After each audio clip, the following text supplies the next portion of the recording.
दोपहर के ठीक 2:45 हुए थे। देश के अलग अलग राज्यों से 40 से ज्यादा लोगों का एक ग्रुप कश्मीर के बैसरन घाटी घूमने आया था। सभी टूरिस्ट घाटी के खुले मैदान में थे। कुछ सैलानी दुकानों के बाहर लगे चेयर्स पर बैठकर वादियों का नजारा को शिद्दत से वो अपनी आंखों में और कैमरे में कैद कर रहे थे। तभी जंगल की तरफ से सेना की वर्दी और मुंह पर नकाब पहने आतंकी आते हैं। टूरिस्टों के नाम पहचान पूछते हैं, कलमा पढ़वाया, पैंट तक उतरवाई और जो मुसलमान नहीं थे उन्हें गोली मारनी शुरू कर दी। इसी से जुड़ी ये रिपोर्ट देखिए।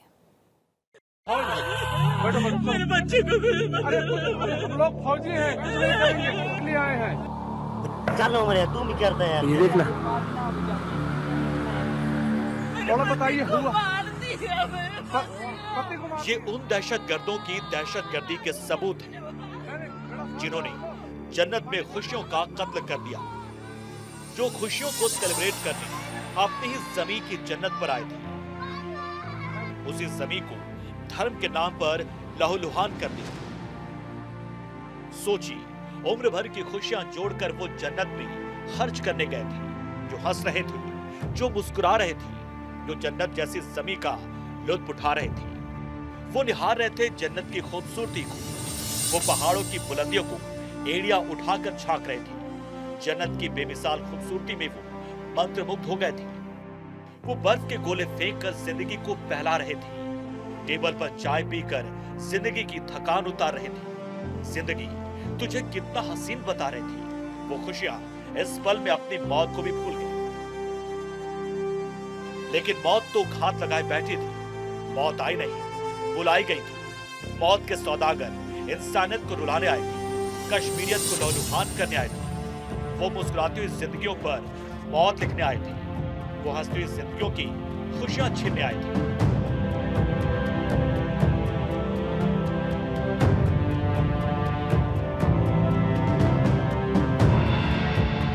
मैं और शुभम बैठ के मैगी खाने जा रहे थे। शाम भी मेरी बहन थोड़ा दूर बैठी थी और पापा मेरे वॉशरूम में थे। उतनी देर में एक बंदा पीछे से आया और उसने गोली साइड में रख के उससे पूछा, हिंदू है कि मुसलमान है? मुसलमान है तो पहले कलमा पढ़ के दिखा। जैसे कि हमें पता ही नहीं, हम पीछे पलट के देखे हो क्या रहा है। हम उसकी तरफ स्माइल करके पूछे, भैया क्या हुआ? यार हिंदू है मुसलमान? मैंने कहा हिंदू, मार दिया। पहली गन उसी पे चलाई, उसके बाद 70 लोगों को मार दिया। इन तस्वीरों को देखकर आसमान रो रहा है, जमीन लहू की बूंदों को सोख कर रो रही है। इस तस्वीर को देखकर रो रहे हैं इंसान, रो रहे हैं भगवान। खिलखिलाती हुई ये तस्वीर उम्र भर का सदमा बन गई है। इस तस्वीर को जिसने भी देखा सिर पकड़ लिया। अपने पति के शव के पास बैठी ये हरियाणा के करनाल के हिमांशी नरवाल है। हिमांशी के हाथों की मेहंदी का रंग अभी उतरा भी नहीं था कि मौत का संदेशा आ गया। हरियाणा के करनाल के 26 साल के लेफ्टिनेंट विनय नरवाल अपनी पत्नी हिमांशी नरवाल के साथ कश्मीर गए थे। विनय नरवाल की 16 अप्रैल को शादी हुई थी। दोनों पति पत्नी हनीमून मनाने जन्नत गए थे, लेकिन जन्नत को जहन्नुम बनाने वाले भेड़ियों ने उन पर हमला बोल दिया। खामोश फिजा में गूंजती इस तस्वीर ने दुश्मनों के होश उड़ा दिए हैं। जमीन से आसमान की तरफ कूच करता ये मादरे हिंद के लाल का जनाजा आतंकियों को आगाह कर रहा है कि जुल्म की लकीर खींचकर तो खुश ना हो, लकीर की लंबाई तेरी कब्र नाप रही है। और क्या देखेगी आंखें, और क्या जुल्म दिखाएगी दुनिया।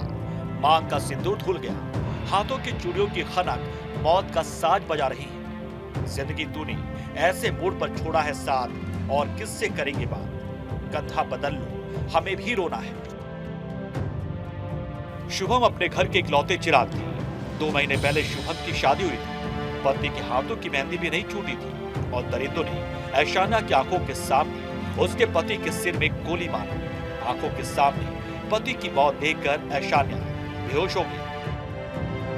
ये सोचकर सदमे में है इंसान, सदमे में हैवान, सदमे में है यमराज, सदमे में है भगवान कि दरिंदों ने पत्नियों के सामने उनके सुहाग को गोली मारी है। आतंकियों ने आंखों के सामने अपनों को मारा है।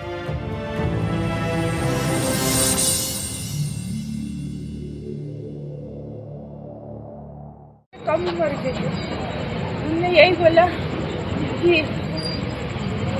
मेरे मिस्टर के पास बंदूक लगा के बोले कलमा पढ़ो। मेरे मिस्टर ने बोला मैं तो क्रिश्चियन हूँ, मैं ईसाई हूँ, मेरे को कलमा जो भी है वो नहीं पढ़ना आता।